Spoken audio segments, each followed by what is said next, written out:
Really? Another sequel?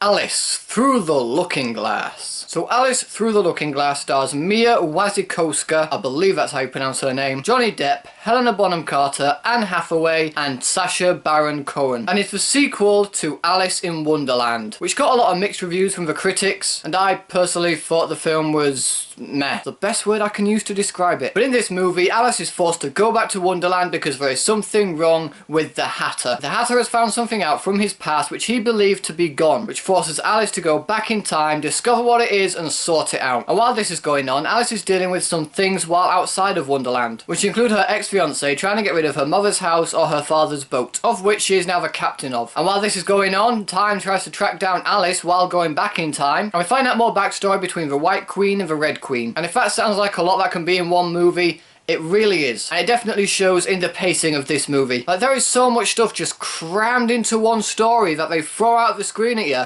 and not all of it needs to be there. Like, I didn't care about finding out about the characters' past. From watching the first movie, I never thought to myself, you know what, I wonder what their individual stories are like. I wonder how they got to that place they were at in Alice in Wonderland. And I could have let that slide if they just focused on the Mad Hatter's past, which is what they should have done. And there's a scene in this movie that really doesn't need to be there. And I won't spoil it for you, because the trailer did that for me. It's the scene where Alice is in the asylum for the mentally insane, and you get Moriarty himself coming in to examine her, and I thought he was going to play an integral part of the movie. I thought that while she was battling these villains in Wonderland, she'd also be battling Moriarty out of Wonderland. But that entire scene lasts all of about 10 minutes, if that. And it just wasn't needed, it wasn't necessary. I don't know whether they got that scene directly out of the book, but I can't help but feel that it's explained even better in the book than it is in this movie. Of the 10 minutes that it focused upon in the movie. And it sounds like I'm completely shitting on this movie, and I'm not, because there are some good elements in there. Personally, I think this movie is slightly better than the first. First off, Mia Wasikowska, really hoping that's how you pronounce her name. I really like her as Alice, I think she gives a good performance. Johnny Depp, like the last movie, although I found his character annoying, you can't deny that he is good in that role. He makes that character his own, he brings that character to life. So I can't say he gives a bad performance, because he doesn't. He does give a good performance as the Hatter. His character just annoys me that tiny little bit. Helena Bonham Carter, who I also think is really talented, was good in the movie as the Red Queen. It's not her best performance, but it's not her worst. And Anne Hathaway, I think she's a great actress as well. She also gave a good performance, but she's still doing that weird hand shit, which I really don't understand. As for Sasha Baron Cohen's time, I thought he was good in the role. As I said before, Sasha Baron Cohen has an incredible talent to sink into his roles. And he does that again in this movie, but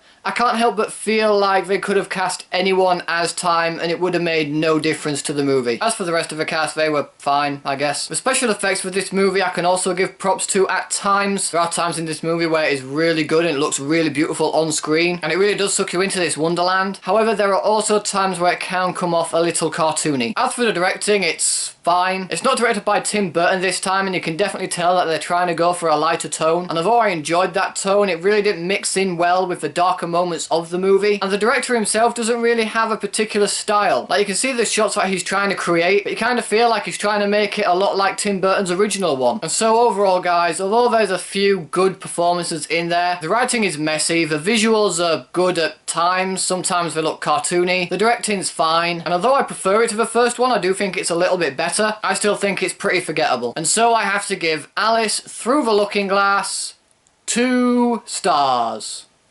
If you really enjoyed the first movie, then you will probably love this movie. But if you didn't like the first one at all, you're not going to enjoy it. So, Alice Through the Looking Glass, have you guys seen it yet? What did you think about it? Whatever you thought, let me know in the comment section below. Thanks ever so much for watching, guys. If you like this video, please give it a thumbs up. Share the video with your friends, it'll help my channel out a lot. Subscribe to my channel for more videos like this. Thanks again for watching, and I will see you in the next one.